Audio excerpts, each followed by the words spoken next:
Hello there. Tonight, I'm going to take you on a journey through immense global conflict where we will discover how tens of millions of lives were lost or displaced, and entire continents and countries were destroyed, to later be rebuilt, renamed and reordered into a completely different world order. As we step into one of the world's bloodiest wars, we discover that one man's totalitarian political ideology gained traction, centered around the idea of a single superior nation. We discover that he would not stop until this madman's dream of an Aryan utopia would be forged across the globe. Luckily, for all of us listening tonight, there were hundreds of millions of brave people who didn't agree with his ideology. This is their story. This is the true story of the fight for survival for the entire globe. If you enjoy tonight's story, I'd really appreciate it if you could give it a like, subscribe, or maybe comment on where you are listening from. Now sit back, relax, close your eyes, and together we will begin our journey. The story of the Second World War does not begin with a gunshot in 1939, but with the still smoking ruins of its predecessor. In 1919, the Treaty of Versailles carved new borders, blamed Germany alone, and demanded crushing reparations. British economist John Maynard Keynes warned that punishment without mercy would breed only future war. In January of 1933, Adolf Hitler became German Chancellor. Within months, he outlawed rivals, built camps for dissenters, and wrapped power in swastika banners. In March 1935, he tossed the Versailles arms limits aside and announced mass conscription. London and Paris protested, then blinked. A year later, German troops marched unopposed into the Rhineland, the last buffer between the Reich and France. When the League of Nations stamped its foot, Mussolini jeered and sent tanks to conquer Ethiopia. The world's grim dress rehearsal had already played out in Spain, where Hitler's Condor Legion bombed Guernica in 1937, and Mussolini's black shirts tested armor tactics alongside Franco's nationalists. Democracies again looked on, passing an arms embargo that hamstrung the Spanish Republic, while Axis pilots gathered real experience. By the time Madrid fell in March 1939, the dictators possessed both a playbook and the chilling sense that the West preferred speeches to bullets. Night fell over Europe on the 12th of March 1938, when Wehrmacht columns rolled into Austria and crowds tossed flowers at the Anschluss. Hitler next demanded the German-speaking Sudetenland, a fortress rim of Czechoslovakia. At Munich in September, Neville Chamberlain chose compromise over catastrophe, handing the territory to the Reich and declaring peace for our time. Czech forts, tanks, and mountain passes became German assets overnight. 6 months later, on March 15, 1939, Nazi troops marched into Prague and dismantled what remained of Czechoslovakia, proving that appeasement had only sharpened his appetite. Chamberlain rushed guarantees to Poland and ordered emergency rearmament, but the calendar ran too fast. German factories were already turning out Messerschmitts by the hundred. British plants were still converting bus depots into shadow aircraft lines.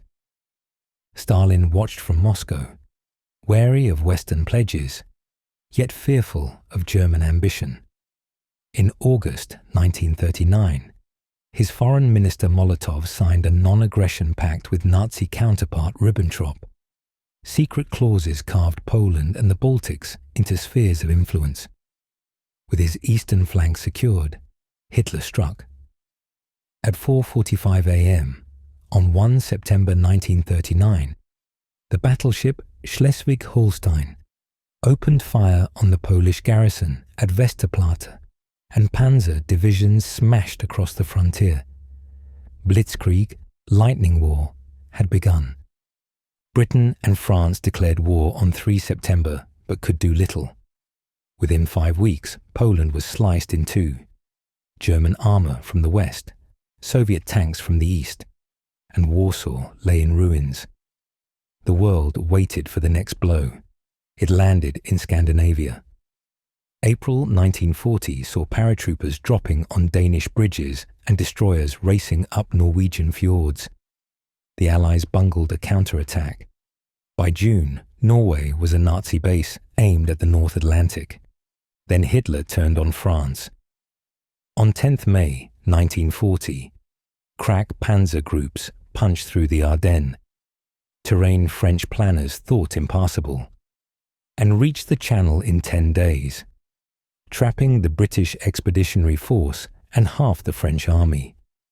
In a miracle of small boats, 338,000 soldiers escaped from Dunkirk, but their weapons were left rusting on the beaches. Paris fell on the 14th of June. Marshal Pétain signed an armistice that raised the swastika over the Eiffel Tower. Britain now stood alone. Hitler prepared Operation Sea Lion, but first needed air supremacy.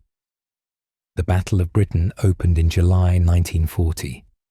In whirling dogfights, RAF pilots in Spitfires clawed at waves of Messerschmitts. When the smoke cleared in October, the Luftwaffe had lost 1,700 aircraft and the invasion barges drifted back to port. Winston Churchill told Parliament, "Never in the field of human conflict was so much owed by so many to so few." Unable to breach the island, Hitler looked elsewhere. He bullied the Balkans, sending forces to Greece and Yugoslavia in spring 1941. Meanwhile, Mussolini floundered in North Africa. General Erwin Rommel's Afrika Korps arrived to rescue Italian pride and chase the British back toward Egypt. Yet all these theatres were sideshows to the plan forming in Hitler's mind, a crusade against Bolshevism. Operation Barbarossa began before dawn on 22nd June 1941. 3 million Axis soldiers, 3,000 tanks, and 2,500 aircraft stormed a 1,800-mile front from the Baltic to the Black Sea. Soviet frontier armies shattered. Entire divisions surrendered in smoky cauldrons. By September, Leningrad was encircled, Kiev had fallen, and spearheads reached Moscow's suburbs. Blitzkrieg soon lengthened into slog.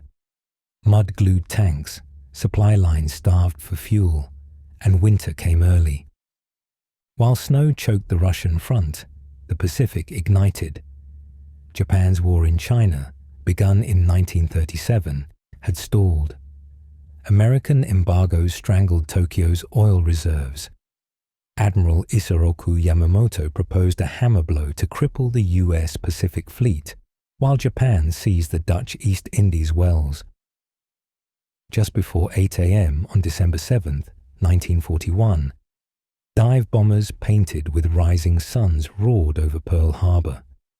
Battleships burned, 2,400 Americans died, and isolationist arguments sank with them.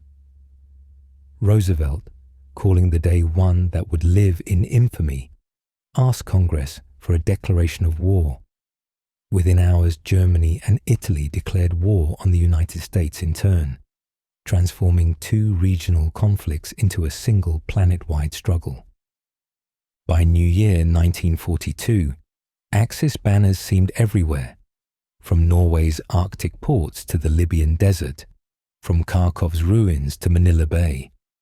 Yet beneath the map pins lay warning signs. German industry strained under four fronts. The Soviets moved factories beyond the Urals. American shipyards were christening a Liberty freighter every 3 days. The greatest industrial, ideological, and human collision in history was only entering its second act. The momentum that had swept Axis flags across 3 continents began to lurch and stall in 1942. Raw numbers alone told part of the story. By spring, The United States was drafting 10,000 men a day, and Soviet industry, re-erected on the bare steppe, was rolling out more T-34 tanks each month than Germany built in half a year. But numbers mattered only when they reached the battlefield. To get there, they had to cross oceans ruled by submarines, deserts haunted by Stuka dive bombers, and skies where every mile forward meant another gallon of fuel burned. The year would test every supply clerk as surely as every general. London's survival depended on convoys pounding through U-boat gauntlets. Admiral Karl Dönitz unleashed wolf packs that hunted by night, coordinated by Enigma-encoded radio. January 1942 alone saw 1.2 million tons of Allied shipping sent to the seabed, more than Britain's entire stockpile of wheat. Yet codebreakers at Bletchley Park, led by the quiet brilliance of Alan Turing, had begun reading much of the traffic. By summer, long-range Liberator patrol planes closed the dreaded mid-Atlantic gap, and escort carriers brought fighter cover to the convoys. Losses remained brutal, but in June the balance tipped. For the first time, U-boats sank fewer vessels than the Allies launched. The Atlantic artery narrowed, yet never closed. Far south of the Channel, Rommel's Africa Corps seemed unstoppable. In late June, the Desert Fox lunged for Egypt, capturing Tobruk and threatening the Suez Canal. But logistics again drew sharp limits.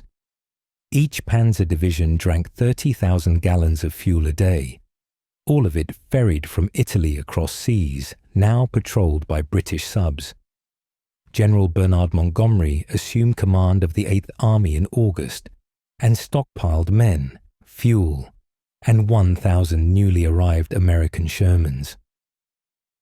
On 23 October 1942, the guns at El Alamein cracked open the night.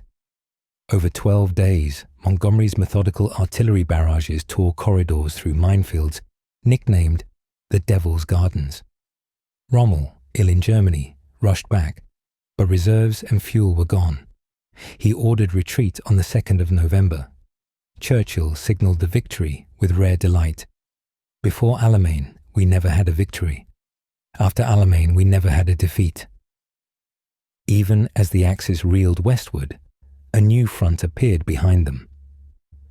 On the 8th of November 1942, Operation Torch landed 73,000 American and 34,000 British troops along Morocco and Algeria. Caught between two Allied armies and denied resupply, the German-Italian forces in Tunisia capitulated in May 1943, yielding 275,000 prisoners, almost as many as were captured at Stalingrad. Yet it was on the Volga that World War II's hinge turned. Hitler, convinced that Soviet power bled from oil fields in the Caucasus, launched Case Blue in June 1942. 6th Army under General Friedrich Paulus thundered toward the city that bore Stalin's name. What began as a drive for oil devolved into a house-by-house, floor-by-floor brawl amid smashed factories and gutted apartment blocks. "The Wehrmacht has taken the kitchen," joked one Soviet report, "but we still hold the living room." By November, Paulus controlled 90% of Stalingrad, yet his flanks, thinly held by Romanian and Italian divisions, stretched over 200 miles of open steppe. On 19 November, Marshal Georgy Zhukov sprang Operation Uranus. 1 million Red Army troops, 900 tanks, and Katyusha rocket batteries hammered the Axis wings, encircling 6th Army in a snowbound pocket. Hitler forbade breakout. The army will stand fast. And Goering promised air supply. The Luftwaffe delivered barely a third of the daily tonnage required. Men froze beside horse meat stew. On 31st January 1943, Paulus, newly promoted to Field Marshal, with the hint he should shoot himself rather than surrender, capitulated instead. Of 300,000 Germans who marched toward the Volga, barely 5,000 would return after the war. Stalingrad shattered the myth of Nazi invincibility and buoyed Allied morale like no victory yet won. Across the world's largest ocean, a separate drama played out above coral reefs and jungle airstrips. Having swept through the Dutch East Indies and the Philippines, Japan sought to sever America's Pacific lifeline and perhaps force a negotiated peace. Admiral Yamamoto planned to lure what remained of the US fleet into a trap off Midway Atoll. What he did not know was that American cryptanalysts, Station HYPO, had broken enough of the JN-25 code to ambush the ambusher. On the 4th of June 1942, while Japanese carriers pounded Midway's runways, US Navy dive bombers bored through scattered cloud and in 5 blistering minutes crippled 3 carriers, Akagi, Kaga, and Soryu. A 4th, Hiryu, fell by sunset. Japan lost 248 aircraft and, more importantly, irreplaceable veteran pilots. Midway did not end the Pacific War, but it fixed the strategic initiative in American hands. New fleet carriers slid off US slipways every few months. Japan could not match the torrent. The first test of that initiative came in the Solomon Islands. In August 1942, Marines landed on Guadalcanal to seize an airstrip the Japanese were building, codenamed Henderson Field. 6 months of savage ground fighting, 7 major naval battles, and nightly shelling dubbed the Tokyo Express followed. When the battered Japanese evacuated in February 1943, the myth of the Emperor's unwavering advance died on the humid ridges above the Lunga River. The clash of armies overshadowed quieter revolutions. In Detroit's River Rouge plant, Ford converted automobile lines to churn out a B-24 Liberator every 55 minutes, while women nicknamed Rosie the Riveter swung rivet guns in numbers that upended social norms. In Germany, Albert Speer instituted total war production, squeezing output from bomb-shattered plants by dispersing workshops to caves and forests. But by late 1943, Allied heavy bombers would visit 1,000 plane raids upon the Reich weekly. Food, too, became a weapon. The United States harvested record crops, shipping 11 million tons of grain abroad in 1942 alone. Conversely, occupied Europe lived under ration cards and confiscations. Famine stalked Greece. In the Warsaw Ghetto, 400,000 Jews survived on 184 calories per day until most were deported to Treblinka. Genocide marched in the shadow of battlefield communiques, and by the time Allied leaders grasped the full horror, millions had already vanished into what the Nazis called the final solution. Even while fighting for survival, the Allies met to sketch victory. At Casablanca in January 1943, Roosevelt and Churchill declared they would accept nothing less than unconditional surrender from Axis powers, partly to reassure Stalin that a separate peace was impossible. They also settled the next steps: a bombing campaign against Germany, intensified convoy protection, and an invasion of Europe's soft underbelly, Sicily and Italy. Behind the scenes, British and American staffs quietly nurtured the embryo of a cross-channel assault, codenamed Overlord. It required not just landing craft and tanks, but an entire floating harbour, artificial pipelines, deception armies, and command unity still fragile in 1942. The calendar pointed to 1942, 1944, before such a blow could be launched. But every operation in 1943 whether in Burma's jungles or Sicily's hills, would be judged by how it positioned the Allies for that decisive leap. By December 1942, the strategic picture had inverted. The Axis still held vast territory, but every arrow on the map now bent toward their capitals. German generals whispered of Stalingrad on the Nile and Stalingrad on the Biscay, fearful echoes of a catastrophe already unfolding in Russia. Japanese commanders spoke of attritional defense, betting that American casualties would erode public will. Neither forecast accounted for the grim arithmetic of mass production meeting mass mobilization. Snow fell again on the ruins beside the Volga as 1943 dawned, but this winter the Red Army attacked.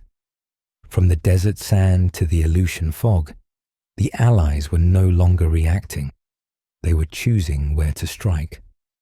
The most catastrophic war in history was about to enter its climactic middle act, a period of vast battles, moral reckonings, and decisions that would shape not just victory, but the post-war world.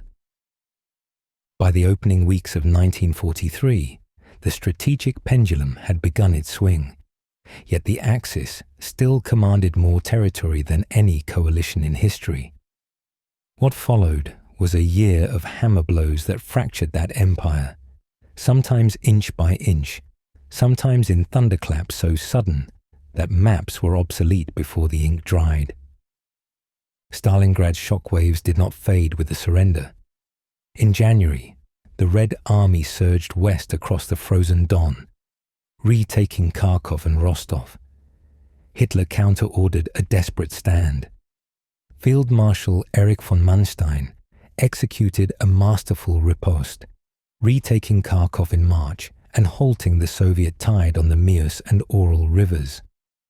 Between the wrecked panzer hulls, a giant salience, an outward bulging pouch of Soviet-held ground around Kursk, now jutted 120 miles into German lines. Here, Hitler saw a chance to reclaim the initiative with Operation Citadel, a pincer attack meant to pinch the salient shut and destroy 5 entire Soviet armies. Zhukov and Vasilevsky read his intentions through captured orders and radio intercepts. Instead of attacking, they burrowed.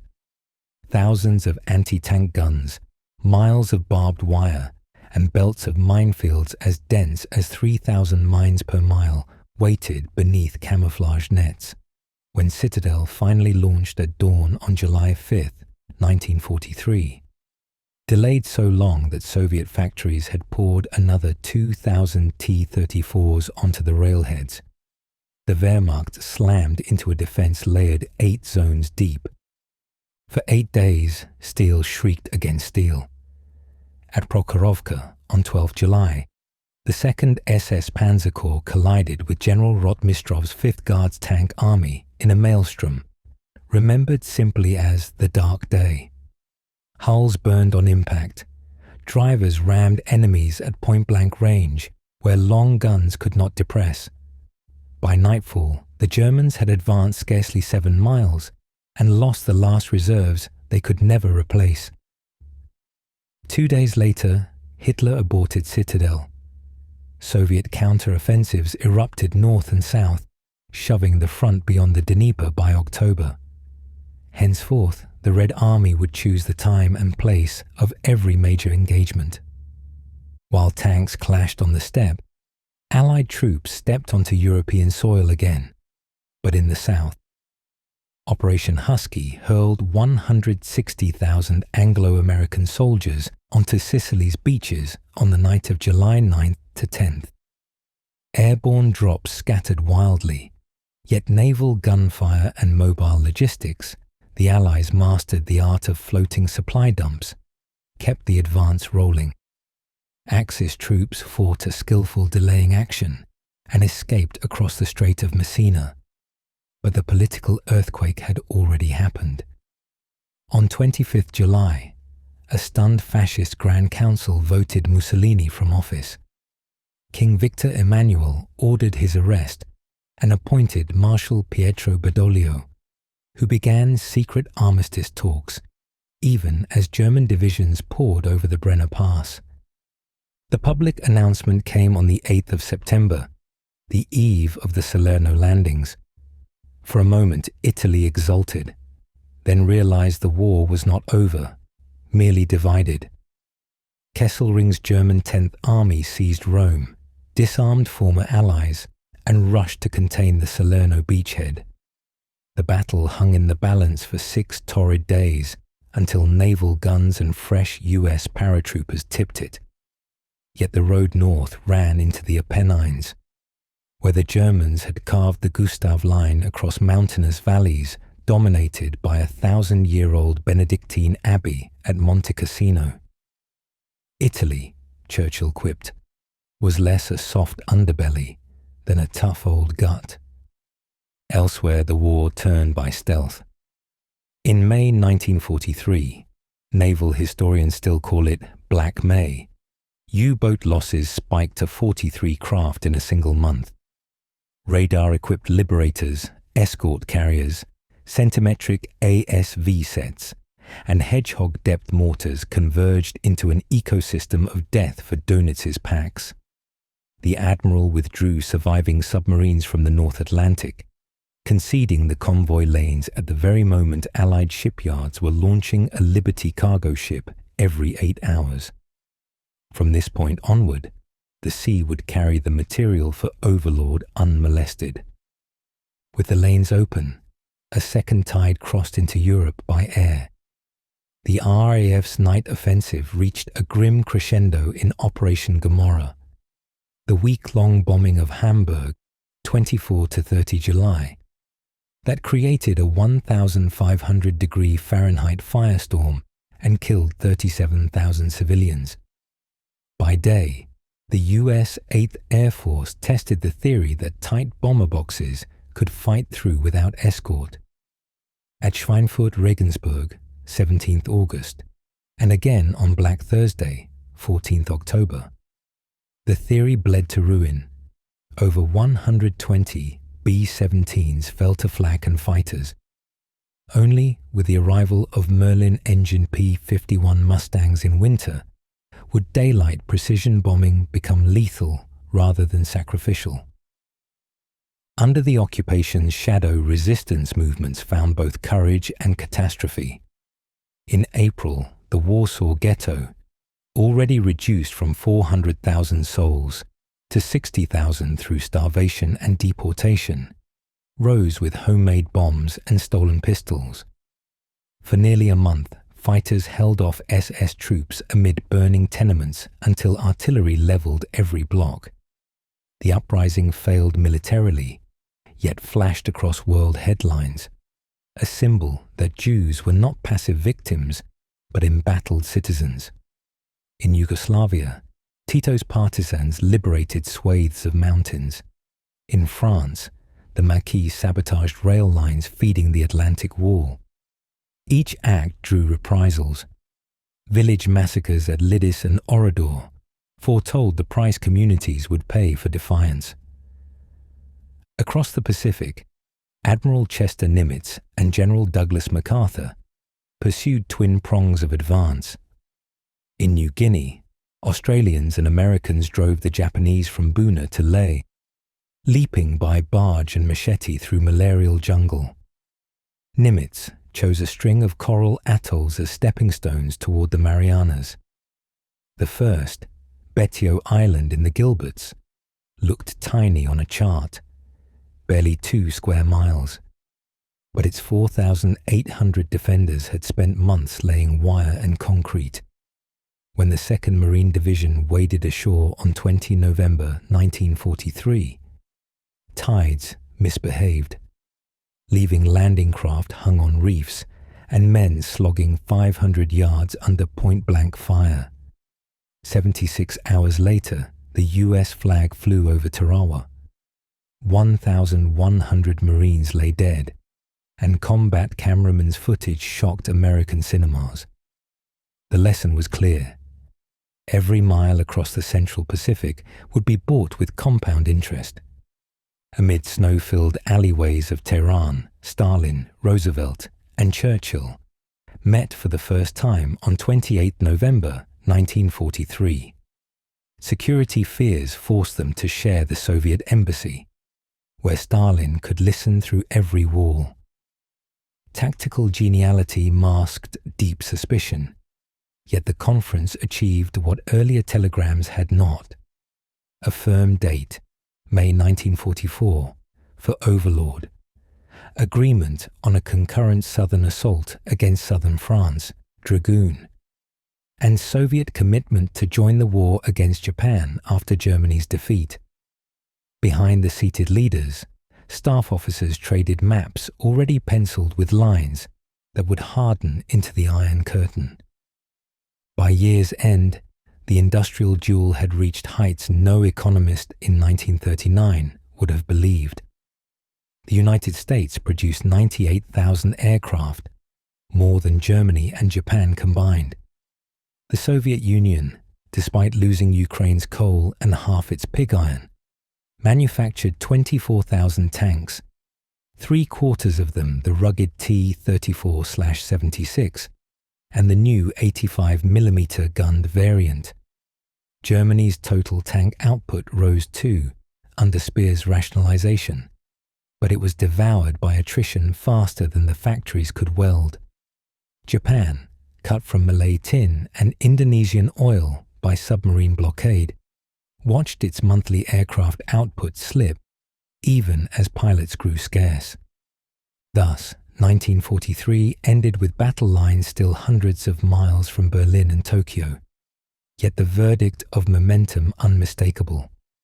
In the East, the Wehrmacht had ceded the initiative forever. In the Mediterranean, Rome's liberation was only a question of when, not if. Across the oceans, American carriers multiplied like saplings after a forest fire, each air group sharper than the last. Allied factories no longer cranked to meet emergencies. They now mass-produced victory on an assembly line timed in minutes. What remained were two ruthless adversaries willing to bleed to the last bunker or atoll, and a coalition determined that unconditional surrender meant exactly that. The coming 12 months would witness invasions greater than any since Xerxes crossed the Hellespont, aerial bombardment that turned night into an artificial dawn, and ideological reckonings in smoky conference rooms where a post-war order would be drafted, even as artillery still sounded. In January 1944, the war's fourth calendar year opened with Allied armies massed on 3 continents, their supplies no longer constrained by tonnage, but by where to store the surfeit. Yet the path to Berlin and Tokyo remained blocked by mountain fortresses, ocean minefields, and a Wehrmacht that, though reeling, could still bite with steel-trap precision. Along Italy's spine, the Gustav Line bristled with pillboxes perched amid snow-capped peaks. The Allies attempted to outflank it with Operation Shingle, an amphibious thrust at Anzio, 30 miles south of Rome. Before dawn on 22nd January, Major General John Lucas landed 36,000 men unopposed. He then paused to consolidate. That hesitation allowed Field Marshal Kesselring to ring the beachhead with 8 divisions. For 4 months, Marines and infantry dug foxholes in a flooded malarial plain, while German artillery, firing from the Alban Hills, turned each daylight hour into shrapnel. Farther south, the monastery of Monte Cassino dominated Highway 6, the only paved road to the capital. Between January and May, 4 separate assaults, Polish, Indian, New Zealand, British, American, French colonial, stormed icy slopes, only to be thrown back. On 15th February, US bombers, suspecting German observation posts, reduced the 1,400-year-old abbey to rubble. Ironically, its ruins provided perfect defensive cover and global controversy. Not until the 18th of May did soldiers of the Polish Second Corps plant the white and red flag on the shattered walls, and even then the route remained choked. Breakthrough came when shingle and casino fronts linked during Operation Diadem. On 23rd May the 6th, core erupted from the Anzio perimeter. 2 days later, the Gustav line cracked. Rome, declared an open city, fell on June 4th, 1944. 24 hours before an even larger invasion thundered across the Channel, stealing the headlines Churchill had hoped would trumpet Italy's long ordeal. For 2 years, Stalin had demanded a Western front to relieve the Eastern one. On the 6th of June 1944, he got it. Shortly after midnight, British and American paratroopers scattered across Normandy, seizing bridges nicknamed Pegasus and crossroads like Sainte-Mère-Église. At 05:45, Allied battleships opened the greatest naval bombardment ever staged. By dawn, 5,000 vessels and 156,000 troops converged on 5 codename beaches. Utah. Strong tides set the U.S. 4th Division half a mile south of plan, serendipitously on lighter defenses. By dusk, casualties were under 200, the cheapest victory of the day. Omaha. Here fate reversed. Bluffs rose sheer. Sea walls funneled men into murderous lanes. Companies were shredded before clearing the shingle. Through individual heroism, medics dragging wounded beneath surf, engineers blowing gaps through wire, the beachhead held, though 2,400 Americans fell. Gold and Juno. British and Canadian forces breached anti-tank ditches, captured Arromanches, future site of a prefabricated harbour, and drove nearly to Caen. Sword. Despite heavy resistance at Ouistreham, British commandos linked with airborne troops securing the vital Orne bridges. By nightfall, Sheaffe could claim 80,000 men and 10,000 vehicles ashore. Yet Caen, key to open country beyond, resisted until July.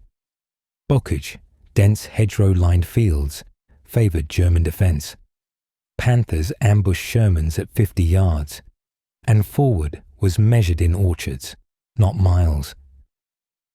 Operation Cobra, launched 25th July with 3,000 heavy bombers, blasted a gap at St. Lo. General Omar Bradley's armies burst through. Patton's Third Army wheeled south, then east, and by mid-August, the Falaise pocket slammed shut on 50,000 encircled Germans. While tanks advanced like a breach-born flood, Paris stirred. The French resistance, sensing German collapse, declared a general strike. Barricades rose as they had in 1830 and 1848. Eisenhower, wary of street fighting that might raise the city, originally planned to bypass. Charles de Gaulle insisted liberation was vital for French honour. On 19 August, insurgents seized police headquarters. 5 days later, the French 2nd Armoured Division, followed by the US 4th Infantry, rolled down the Champs-Élysées. General Dietrich von Koltitz, defying Hitler's scorched earth order, surrendered the city largely intact. Thousands wept as church bells, silent for 4 years, rang again. Even as Normandy headlines spread, the Soviet Union unleashed an offensive eclipsing them in scale. Operation Bagration, launched 22nd June 1944, anniversary of Barbarossa, hurled 2.3 million men, 6,000 tanks, and 5,300 aircraft against Army Group Center in Belarus. Maskirovka, deception, fooled German intelligence into expecting the blow farther south. Within a week, frontline divisions were shredded, their retreat routes cut. By 3rd July, the red banner flew over Minsk. Within 5 weeks, the Soviets advanced 450 miles, liberating all Belarus and reaching the Vistula opposite Warsaw.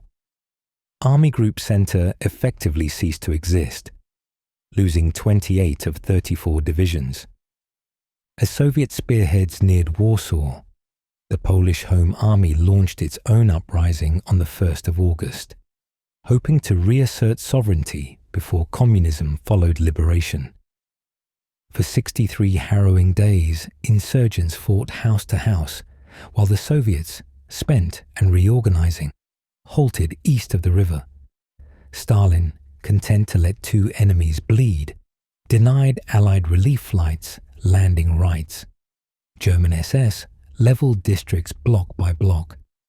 The uprising's fall on the 2nd of October cost 200,000 Polish lives and left the capital a skeletal ruin. Across the Pacific, carrier decks now decided empires. Seizing the Marianas, Saipan, Tinian, and Guam would place US B-29 bombers within striking distance of Tokyo. On the 19th of June, as Marines clawed ashore on Saipan's sugarcane fields, Vice Admiral Jizaburo Ozawa's mobile fleet fought to defend the islands. The ensuing Battle of the Philippine Sea saw American F-6F Hellcats, guided by superior radar and veteran training, massacre incoming waves of Japanese aircraft, 300 shot down for 29 US losses. Pilots likened it to turkey shooting, a metaphor cementing Japan's irreversible aerial bankruptcy. By August, the Marianas were secure. Engineers bulldozed the world's largest airbase on Tinian, soon to host the 509 composite group and cargo far more destructive than conventional bombs. General MacArthur, honoring his vow, returned to the Philippines on 20 October 1944, when 6th Army splashed onto Leyte's beaches. Imperial Command gambled its surface fleet in a sprawling 4-day brawl. Battle of Leyte Gulf, the largest naval engagement in history. Japanese tactics displayed brilliance and desperation. Decoy carrier forces, nocturnal torpedo runs, and kamikaze strikes, first employed here. But radar, aircraft numbers, and damage control favored the US. By 25th October, Japan lost 4 carriers, 3 battleships, and the last capacity to contest sea lanes. The Philippines campaign would grind into 1945, yet its outcome was sealed offshore. Behind every arrow on the map, supply chains pulsed. In Normandy, the Allies erected 2 artificial mulberry harbours, each the size of Dover, assembled from 146 concrete caissons. Over 2.5 million men, 500,000 vehicles, and 4 million tons of cargo would cross them and newly captured ports by year's end. In the east, the Soviets laid 80 miles of pontoon bridges across the Vistula and ferried entire tank armies nightly to mask build-ups. The phrase "war of machines" gained literal meaning. Whichever side maneuvered more steel, fuel, and food to the front faster won. As autumn rain soaked Europe, many Allied soldiers believed Christmas might be spent in Berlin. Eisenhower stretched supply lines to the German frontier. British XXX Corps attempted a bold thrust in Operation Market Garden, seizing bridges across the Maas, Waal, and Rhine. Paratroopers captured Nijmegen, but stalled at Arnhem, a bridge too far, and the Rhine remained an uncrossed moat. In the Ardennes forests, Hitler gathered the remnants of his armoured reserves for a last counterstroke aimed at Antwerp. Few Allied intelligence estimates imagined the scale of the storm brewing beneath leafless trees. 1944 still had one brutal surprise left. By December 1944, the Reich bled on 3 fronts. Soviet guns thundered along the Vistula, Anglo-American forces massed on the Roer, and Allies fought through the Vosges and Apennines. In the Pacific, US submarines strangled Japan's merchant fleet. B-29s droned from Saipan toward Tokyo's wooden wards. Axis hopes now rested not on victory, but on inflicting casualties terrible enough to fracture Allied unity. Yet factories in Michigan and the Urals kept humming, Liberty ships kept sailing, and at Yalta, preliminary agendas already contemplated post-war governance. The winter of 1944-45 found millions of soldiers dug into Europe's frozen hedgerows and eastern steppes, convinced the war's final curtain would rise with the spring thaw. Instead, Hitler chose Christmas week for one last gamble, throwing his dwindling reserves into the misty forests of the Ardennes. Before dawn on December 16, 1944, 88 German divisions, many lumped with adolescent Volksgrenadiers and veteran tank crews alike, erupted along a 75-mile front in Belgium and Luxembourg. With cloud cover grounding Allied air power, Tigers and Panzer IVs smashed through surprised American lines, creating a west-jutting salient that newspapers soon dubbed the Bulge. Fuel dumps were the real objective. Without captured US gasoline, the attack could not reach the Meuse River. Traffic jams, blown bridges, and staunch resistance in villages such as Saint-Vith slowed the advance. Most crucial was Bastogne, a 7-road hub held by the 101st Airborne and fragments of armoured battalions. Surrounded by 21st December, the paratroopers repelled repeated assaults. When German emissaries demanded surrender, Acting Division Commander Anthony McAuliffe answered with a single incredulous word: nuts. General Patton, pivoting Third Army north through sleet, reached Bastogne the day after Christmas. By 26 December, skies cleared. Thunderbolts and typhoons returned to the battlefield, slicing supply columns. Hitler's offensive, starved of petrol and hammered from above, stalled on New Year's Day. Within 3 weeks, the salient was erased. Germany had spent 2,500 tanks and 100,000 casualties it could never replace. Yet the Bulge proved the Reich could still surprise, stiffening Allied caution for the coming drive to the Rhine. While American GIs fought from foxhole to foxhole, the Red Army gathered on the Vistula's east bank. At 4:35 on the 12th of January, 1945, 7,000 guns roared in unison, the prelude to the Vistula-Oder offensive. Winter fog cloaked Soviet armour as it tore a 300-mile gap through exhausted German lines, liberating Krakow, Lodz, and finally breaching Greater Germany's pre-war frontier. In just 23 days, Zhukov and Konev advanced 270 miles to the Oder River, barely 40 miles from Berlin, at a cost that dwarfed Western battles, but shattered the Wehrmacht's eastern shield forever. Stalin paused his spearheads on the Oder's marshy banks, citing logistical strain. Equally, he weighed the diplomatic leverage of arriving in Berlin after, not before, the Western Allies had committed publicly to post-war zones of occupation. That leverage took form at the Levadia Palace in Crimea. From 4 to 11 February 1945, the Big Three convened at Yalta. Roosevelt, fragile in health but focused on founding the United Nations, sought Soviet commitment to fight Japan after Germany's collapse. Churchill pressed to safeguard a self-governing Poland. Stalin, occupying most of Eastern Europe, promised free elections while insisting on friendly governments along Russia's borders. They agreed to divide Germany into 4 zones, fix reparations in principle, and set tentative boundaries for Poland that shifted it westward. A decision sowing seeds for the Cold War even before Hot War ended. In the West, Allied armies regrouped after the Bulge. Operation Veritable, Canadian First Army, and Grenade, US 9th, squeezed the Ruhr from north and south. slogging through flooded fields as Germans blew dams along the Ruhr. Then, on 7th March 1945, an unexpected prize appeared: the Ludendorff railway bridge at Remagen, still spanning the Rhine despite demolition charges. Colonel Timmerman's 9th Armoured Division seized it in a dash. Combat engineers patched the sagging girders while infantry streamed across history's most fateful river.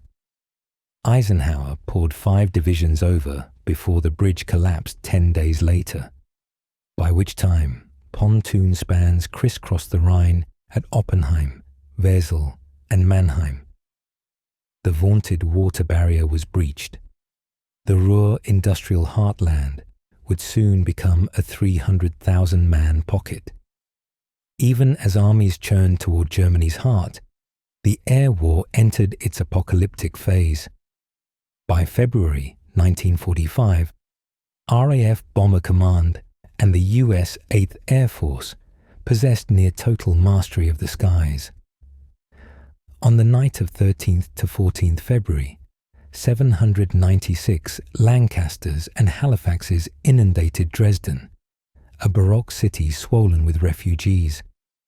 Firestorms reached 1,600 degrees Celsius. Subsequent daylight raids by 311 B-17s compounded the destruction. Estimates of fatalities ranged from 25,000 to 35,000. Militarily, the attack disrupted rail junctions feeding the Eastern Front. Morally, it sparked debate that endures, foreshadowing questions soon to arise about strategic bombing in the Pacific. Across the Pacific, American planners eyed a black sand speck halfway to Tokyo, needed as an emergency landing strip for crippled B-29s and a base for Mustang escorts. At 9 a.m. on 19 February 1945, 3 Marine divisions waded into surf laced with volcanic ash. Operation Detachment had begun. Iwo Jima's defenders, led by General Tadamichi Kuribayashi, burrowed deep into Mount Suribachi and honeycombed the island with 11 miles of tunnels. Casualties mounted by the hour. Flamethrowers and satchel charges, not rapid advances, measured progress. The iconic flag raising on Suribachi summit occurred only on day 5. A full month of savage cave-to-cave combat remained. When fighting ended on 26th March, 6,821 Marines and corpsmen were dead, almost 1 in 3 of the Day 1 assault force. Of 22,000 Japanese defenders, fewer than 1,000 surrendered. Yet within weeks, damaged superfortresses diverted from Tokyo strikes would land on Iwo Jima's newly lengthened runways, their crews owing life to the island's terrible cost. The superfortress, raids themselves, had entered a grim new phase. Nighttime incendiary tactics, championed by General Curtis LeMay, exploited Japan's wood-paper urban construction. On 9th to 10th March 1945, 334 B-29s swept low over Tokyo, dropping M69 napalm clusters in X-shaped patterns to generate conflagration. Winds pushed flames faster than civilians could outrun. Estimates of deaths exceed 90,000. Deadliest single air raid of the war. Over the next 5 months, 64 Japanese cities would burn. Their industries, often cottage workshops, vaporized alongside homes. While Berlin braced, Hitler ordered a futile relief of Budapest, besieged since December. 3 spring awakening offensives in March failed, and Soviet tanks entered Vienna on the 13th of April, after street fighting as intense as Stalingrad's outskirts.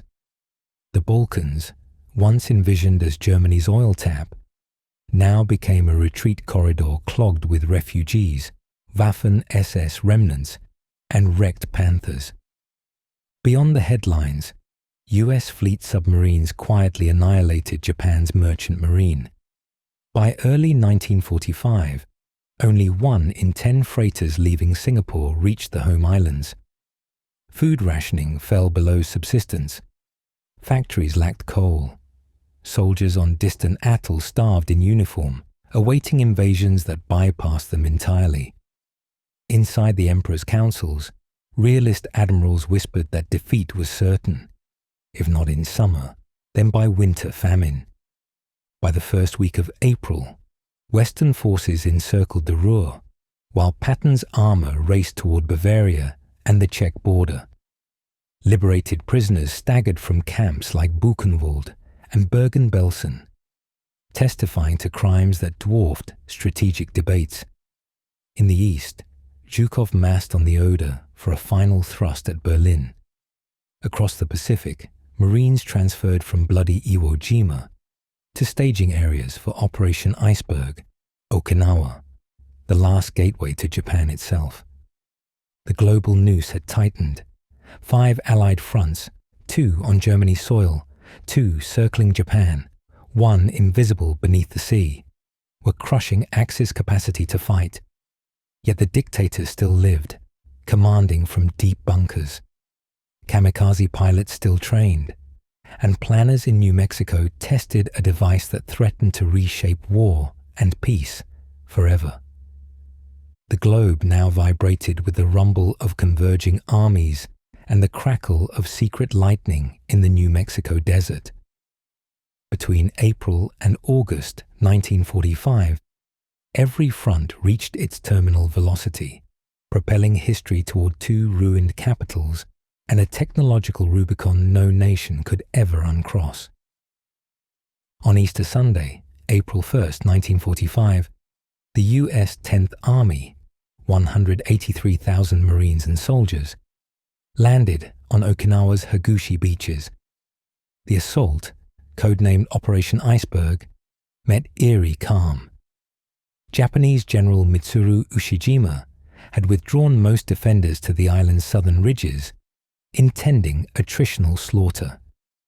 Within days, the Americans struck a defensive wall of limestone escarpments, honeycombed caves, and interlocking fields of fire known as the Shuri Line. Rain turned coral roads to paste. Flamethrower tanks advanced yards at a time. Medics like Desmond Doss, a conscientious objector from Virginia, dragged wounded comrades down Hacksaw Ridge under torrents of mortar fire, earning the Medal of Honor without ever carrying a rifle. At sea, Vice Admiral Spruance's Fifth Fleet endured the largest kamikaze onslaught of the war. 10 mass waves between 6 April and 22 June.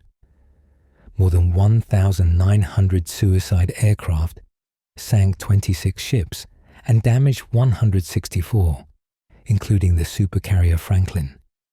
Off Kyushu, the battleship Yamato, pride of the Imperial Navy, steamed on a one-way sortie, her fuel rationed for the outbound run only.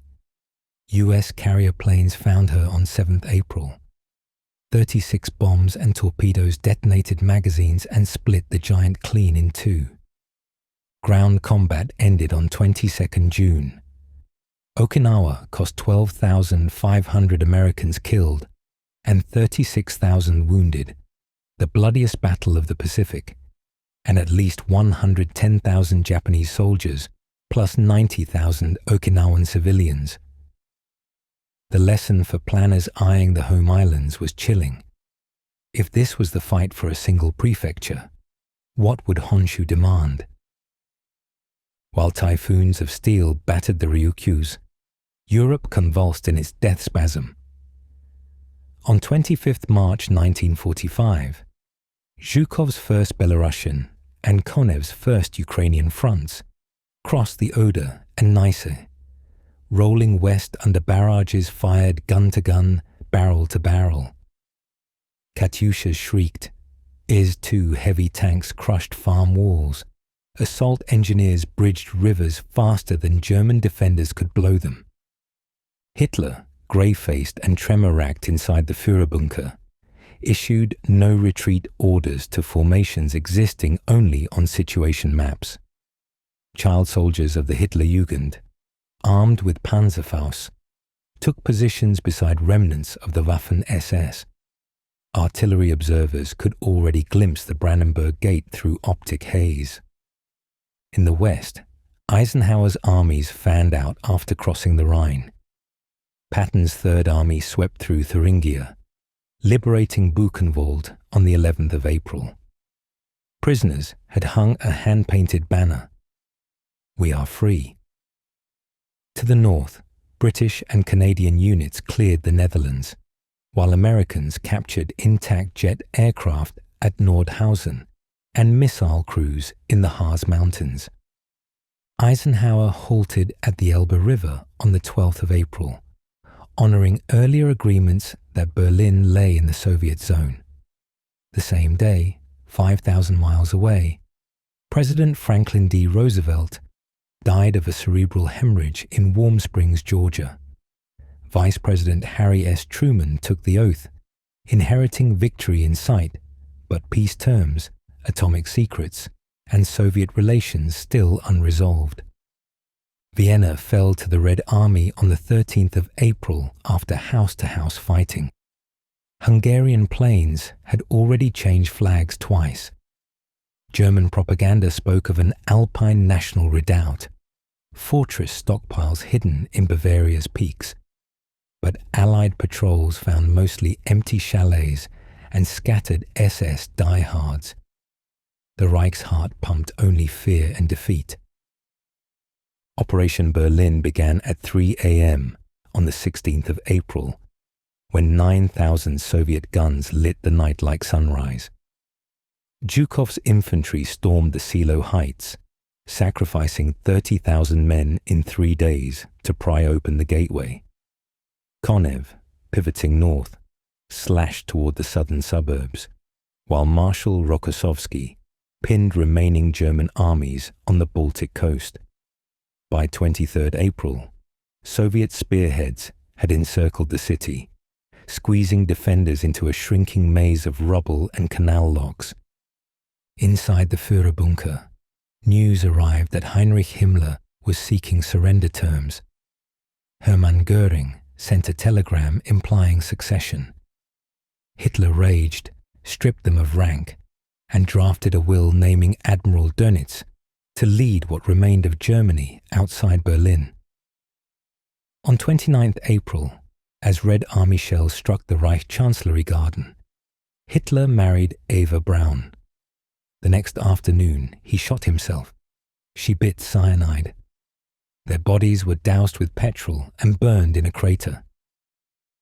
General Helmuth Weidling capitulated Berlin on the 2nd of May. Soviet soldiers photographed the hammer and sickle banner atop the shell-pocked Reichstag, a tableau announcing Europe's violent metamorphosis.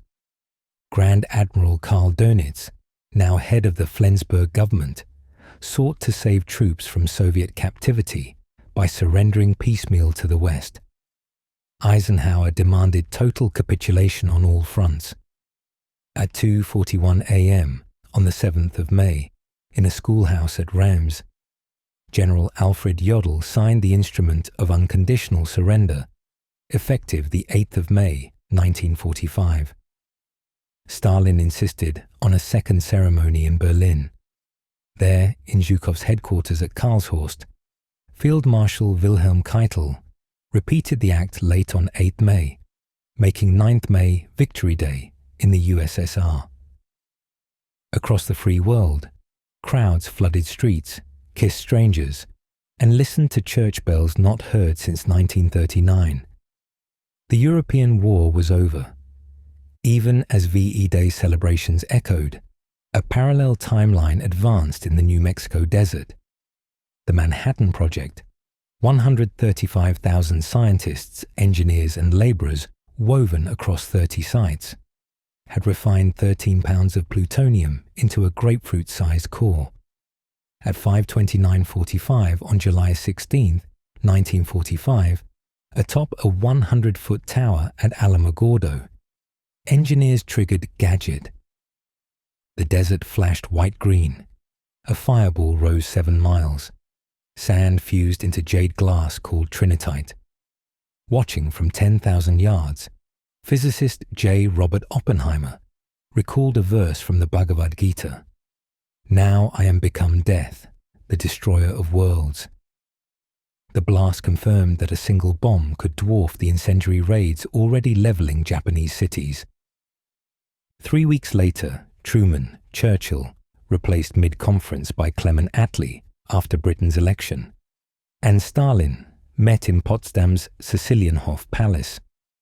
Germany's occupation zones were ratified, Nazi institutions outlawed, reparations protocols sketched.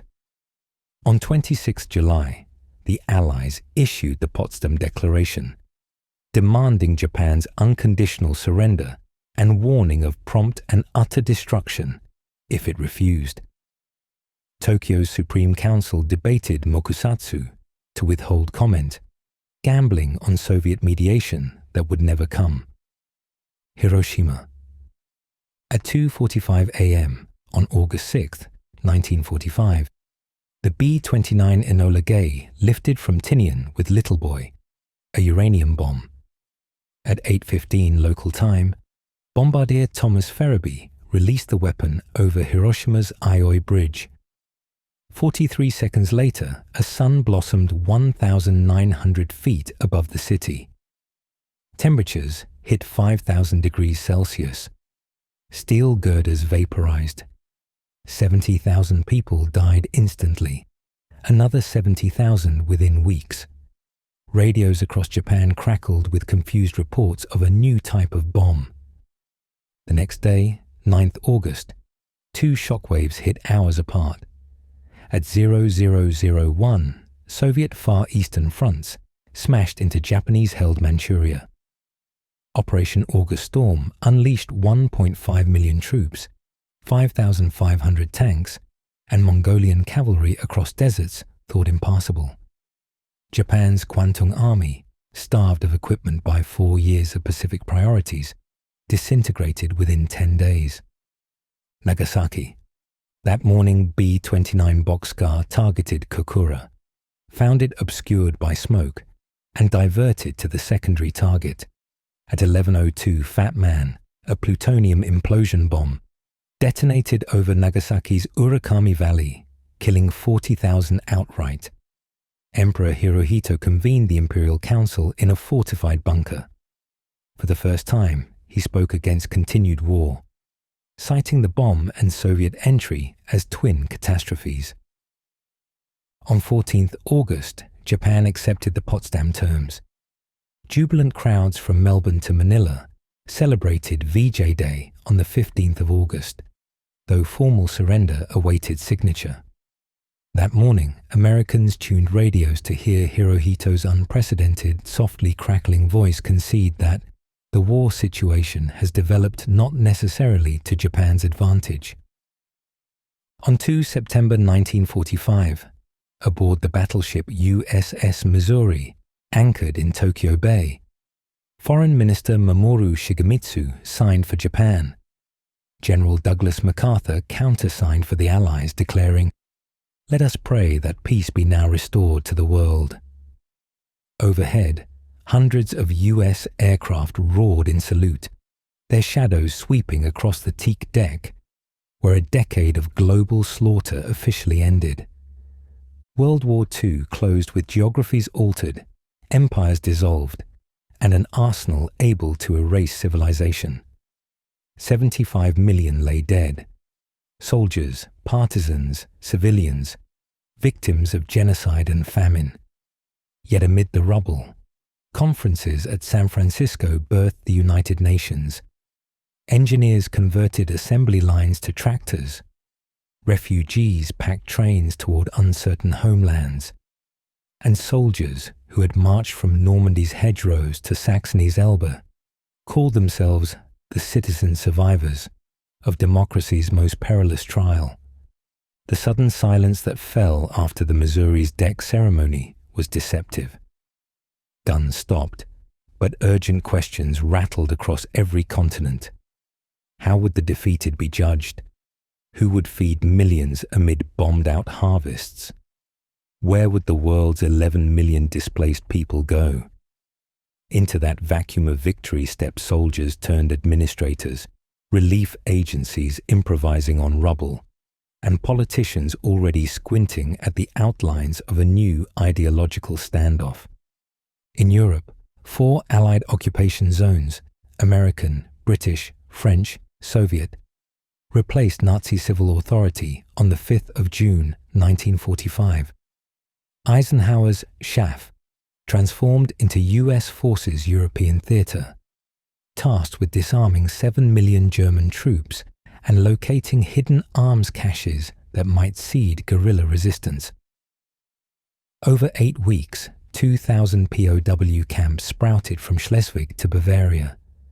Within a year, most rank-and-file prisoners were demobilized for farm labor or mine clearance, though Waffen-SS and Gestapo members remained behind barbed wire awaiting tribunals. Japan's surrender left 6.5 million soldiers scattered from Manchuria to Borneo. Allied command ordered all forces to stay in situ until relieved. In remote Chinese valleys, units learned of capitulation from leaflets dropped by B-29s. General MacArthur arrived in Tokyo on 30 August and, standing taller than the emperor on purpose-built steps, accepted Hirohito's pledge to obey occupation directives.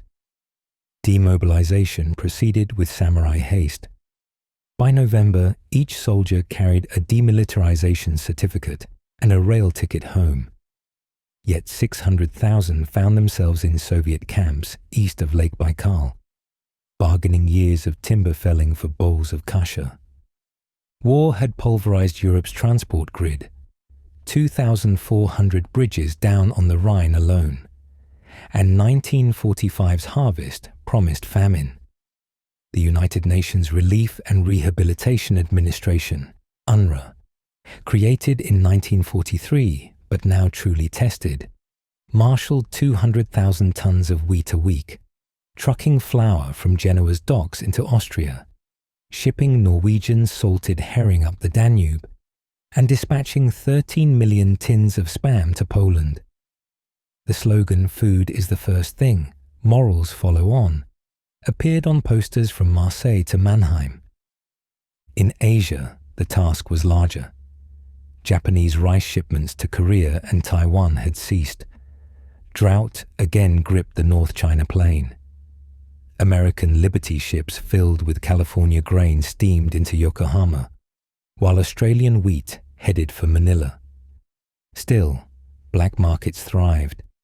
In Berlin, a packet of Lucky Strikes could buy a week's rent, and Tokyo's destitute bartered kimonos for sweet potatoes in street-corner après-war stalls.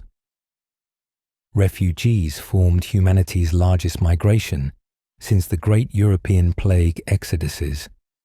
Holocaust survivors in striped camp jackets wandered rail lines searching for lost relatives. Ethnic Germans, Heimatvertriebene, fled eastbound Red Army columns. 12 million ultimately resettled west of the Oder. Greeks returned from forced labor to find civil war smoldering. Baltic soldiers chose exile over Soviet annexation. UNRRA and the new International Refugee Organization converted Luftwaffe barracks into DP camps. Some became miniature nations. At Bavaria's Föhrenwald, Yiddish newspapers, kindergartens, and theatre troupes bloomed while residents awaited scarce American entry visas or clandestine ships to Palestine. Retribution had to be more than bullets at dawn, Roosevelt had insisted, or victors would repeat Versailles' poisonous cycle. In November 1945, the Palace of Justice in Nuremberg opened to cameras and headphone-clad translators inventing simultaneous interpretation to try 22 leading Nazis. The four-power tribunal indicted on crimes against peace, war crimes, and, in a judicial first, crimes against humanity. Prosecutors screened footage from liberated camps. Defendants like Goering sparred with Chief Prosecutor Robert Jackson, but the record of gas chambers and slave labor stood impregnable. Sentences ranged from acquittal to hanging. Goering swallowed cyanide hours before his noose appointment. Across the Pacific, 28 Japanese leaders faced the International Military Tribunal for the Far East in Tokyo's Ichigaya court. Proceedings lasted 900 days, weighed down by translation into English, Japanese, and sometimes Chinese. Former Prime Minister Hideki Tojo accepted responsibility, yet argued the emperor's divinity shielded him from indictment, a claim Allied authorities sidestepped to preserve imperial authority as a stabilizing symbol. 7 defendants swung, 16 drew life sentences.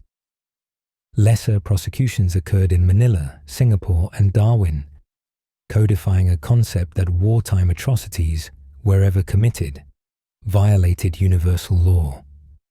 The Allies' initial blueprint, the Morgenthau Plan, envisaged pastoralizing German industry. Reality and Soviet pressure soon shifted policy toward reconstruction. In the American zone, General Lucius Clay championed denazification questionnaires, Fragebogen, sorting citizens into categories from major offender to exonerated. Millions queued at town halls. School teachers discovered that party dues once paid for job security might now cost them livelihoods.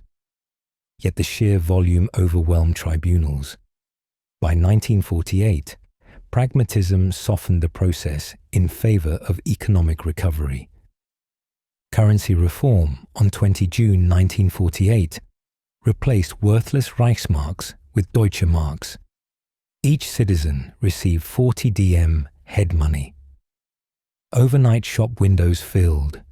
Goods hidden for years emerged, proving scarcity partly monetary illusion. The Soviet zone, unconsulted, retaliated by isolating West Berlin's land routes. Clay answered with the Berlin airlift, C-47s and 4-engined C-54s landing every 3 minutes at Tempelhof and Gatow, delivering coal, milk, even Christmas turkeys. The blockade failed after 321 days, cementing the city's role as Cold War frontline and showcasing American logistic might without firing a shot. MacArthur governed Japan through the Supreme Command of Allied Powers, SCAP, with sweeping authority but limited manpower. He retained the emperor to ensure compliance, then dismantled the militarist structure beneath him. The Home Ministry dissolved. Zaibatsu conglomerates were broken. Women gained the vote in a new constitution drafted in one frenetic week by SCAP lawyers. Article 9 renounced the sovereign right to wage war, laying the roots of Japan's post-war peace constitution. Land reform redistributed 2 million acres from landlords to tenant farmers, cutting off rural support for ultranationalism. By 1949, textile mills hummed again, exporting seersucker shirts to the GIs now stationed as Cold War allies rather than occupiers. For the victors, an equally daunting reverse mobilization began. The United States released 8 million personnel in 18 months. Congress, fearing a repeat of 1919's unemployed doughboys, passed the Servicemen's Readjustment Act, GI Bill, providing tuition, low-interest mortgages, and small business loans. By 1950, nearly half of American college students wore surplus khaki jackets to lecture halls. Suburban tracks sprouted around Levittown, New York, financed by GI mortgages and stocked with televisions built in retooled radar plants. Britain faced colossal debts, 1/4 of national wealth spent defeating Hitler, and responded with austerity plus a bold Labour government welfare agenda, National Health Service, family allowances, and expanded council housing. Demobilized Tommies swapped rifles for national insurance cards. Still, bread rationing lingered until 1948, stricter than during wartime. In March 1946, Winston Churchill, touring Missouri, declared that an Iron Curtain had descended from Stettin in the Baltic to Trieste in the Adriatic. Stalin, reading the line in Pravda, called it a call to war. Countervailing doctrines crystallized quickly. In 1947, America announced the Truman Doctrine, pledging aid to any state resisting subversion, a policy first applied to Greece and Turkey. That same year, Secretary of State George Marshall unveiled a $13 billion European recovery program. Stalin forbade satellite participation, ordering Czech and Polish delegations to leave Paris planning sessions. Europe's reconstruction thereby split into capitalist West and socialist East before concrete or coal shipments ever arrived. The Japanese surrender unlatched colonial gates. Ho Chi Minh cited the U.S. Declaration of Independence on 2 September 1945, yet soon faced returning French troops, seeding Vietnam's next decades of conflict. In Indonesia, Sukarno proclaimed independence. Dutch battalions landed to reclaim plantations, igniting a 4-year revolution. Meanwhile, China's long-paused civil war resumed. Mao Zedong's communists, armed partly with captured Japanese stockpiles and Soviet-supplied Manchurian railways, outmaneuvered Chiang Kai-shek's nationalists, who retreated to Formosa in 1949.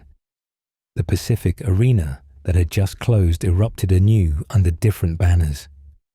Despite frictions, 50 nations signed the United Nations Charter in San Francisco on June 26, 1945, pledging to save succeeding generations from the scourge of war.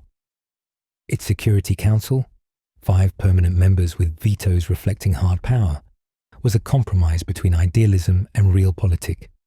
Specialized agencies, WHO, FAO, UNESCO, grew to address health, hunger, and cultural reconstruction, seeking to cure the maladies that had nourished fascism.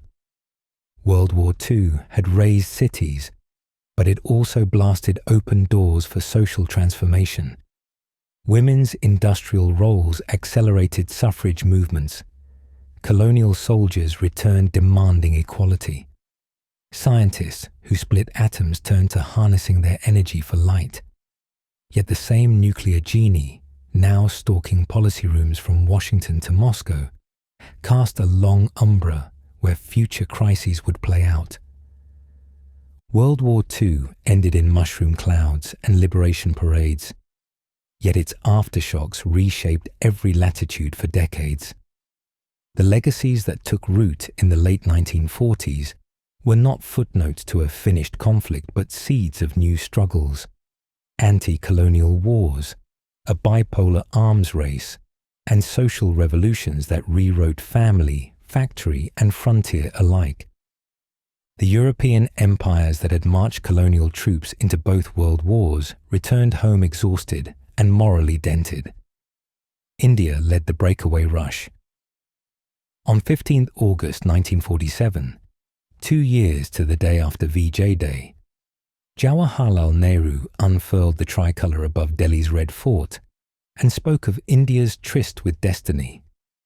Midnight partition carved Pakistan from Punjab and Bengal, unleashing communal violence that killed perhaps 1 million and displaced 14 million. British decolonisation thereafter became a rolling schedule. Burma, Ceylon, Malaya, with London negotiating exits to avoid the bitter Algerian-style war Paris would soon face. In Southeast Asia, France tried to reimpose control. The Viet Minh, veterans of jungle campaigns against Japan, ambushed French columns at Tonkin and quagmired them at Dien Bien Phu in 1954. The Geneva Accord split Vietnam at the 17th parallel, foreshadowing America's longest war. Indonesia, fighting Dutch police actions, forced a UN-brokered transfer of sovereignty by 1949. The Netherlands spent more bullets in Java than it had against the Wehrmacht. Africa stirred more slowly but decisively. Ghana's independence in 1957 lit a fuse that reached windswept Algerian wadis, Kenya's Mau Mau forests, and eventually Portugal's far-flung colonies. Simultaneously, the Allies turned adversaries' entrenched spheres. In 1949, Washington knit Canada and 10 Western European states into the North Atlantic Treaty Organization, pledging that an attack on one would be answered by all. 12 weeks later, the Kremlin detonated its first atomic device at Semipalatinsk, First Lightning, and the Cold War shifted from diplomatic frost to nuclear standoff. Germany, ground zero for ideological rivalry, crystallized into two republics. The US-British-French zones became the Federal Republic of Germany, FRG, in May 1949. The Soviet zone replied with the German Democratic Republic, GDR, that October. Two rival capitals, Bonn's Rhineland modesty versus East Berlin's Stalin Alley pomp, bookended the fault line. In Asia, the People's Republic of China, proclaimed on 1 October 1949, further tilted the scales. Suddenly, the world's most populous nation stood, armed with Soviet Lend-Lease tanks, outside the Western camp. The wartime Manhattan Project birthed not monopoly but precedent. Knowledge, once proven, could be replicated. Truman ordered the Super, a hydrogen bomb, before the Soviet fission test dust had settled. By 1952, the US vaporized Elugalab in Eniwetok Atoll with a 10-megaton blast. The USSR answered at Novaya Zemlya in 1955.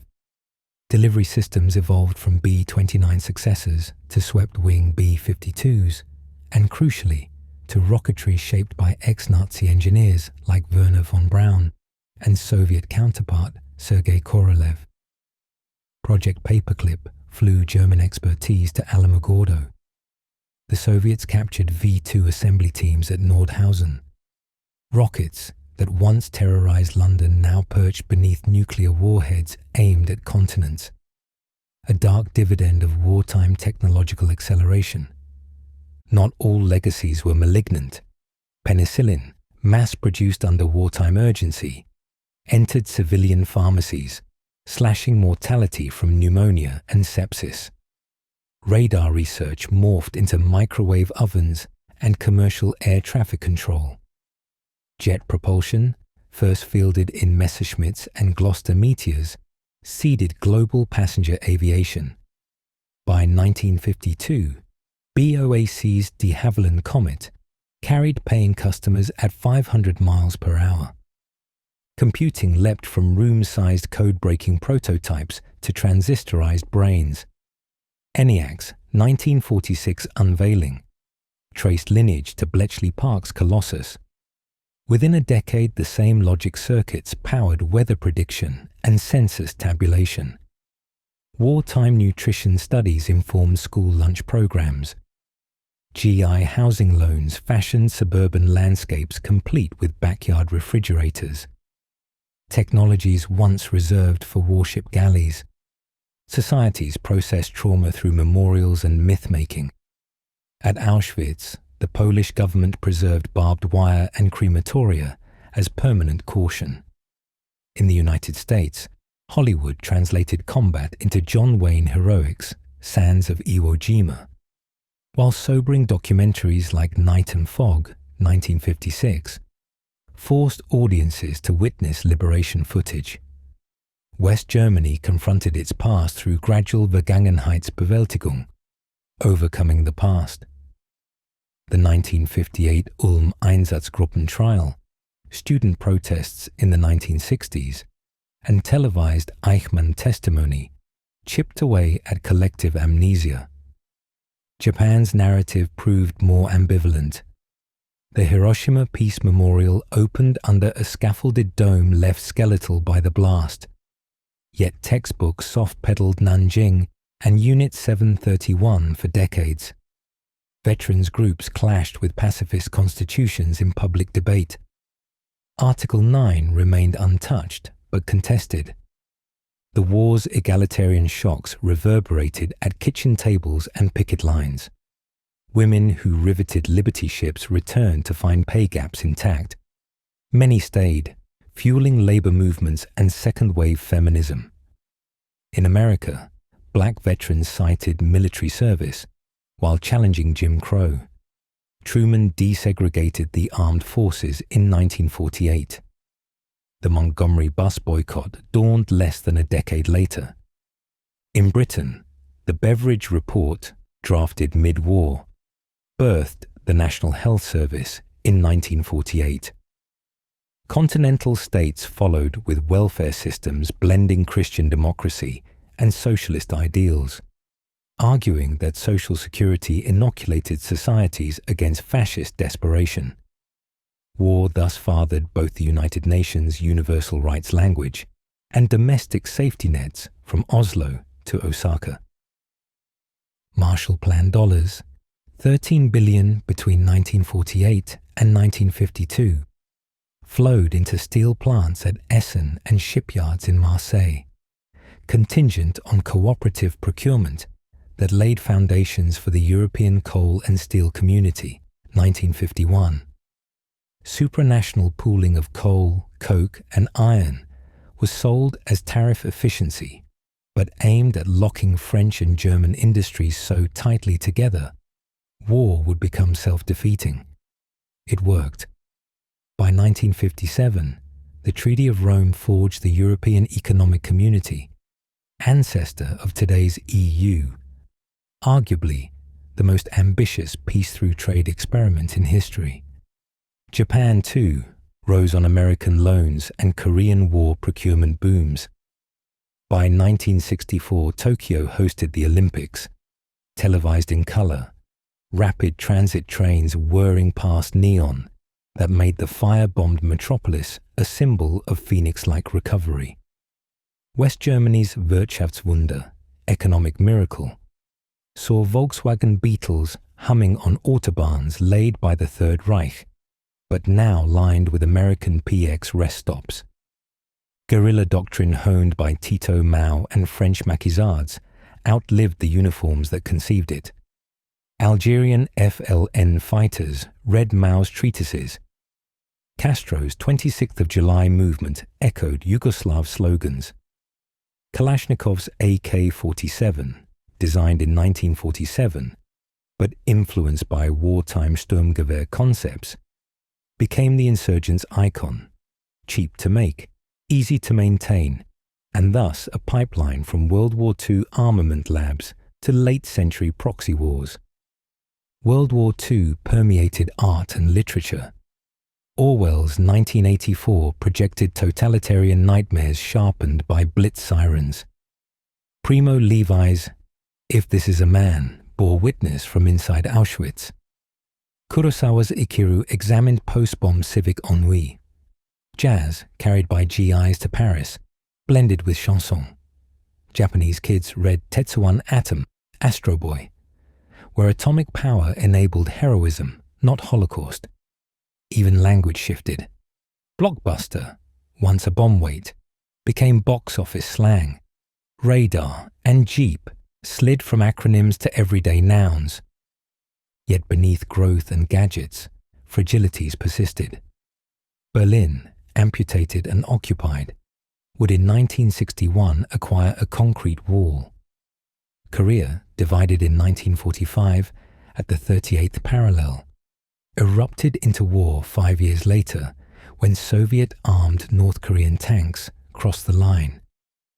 Nuclear brinkmanship surfaced in 1962 above Cuban sugarcane, the closest replay of 1945's existential dread. Each crisis traced ancestry to power vacuums and weapon blueprints birthed by the Second World War. World War II thus ended no single story. It drafted the prologue to a new era where peace hinged on delicate balances between superpowers, between memory and denial, between technological salvation and annihilation. The decades ahead would measure how that generation's blood-won lessons were kept, bent, or forgotten.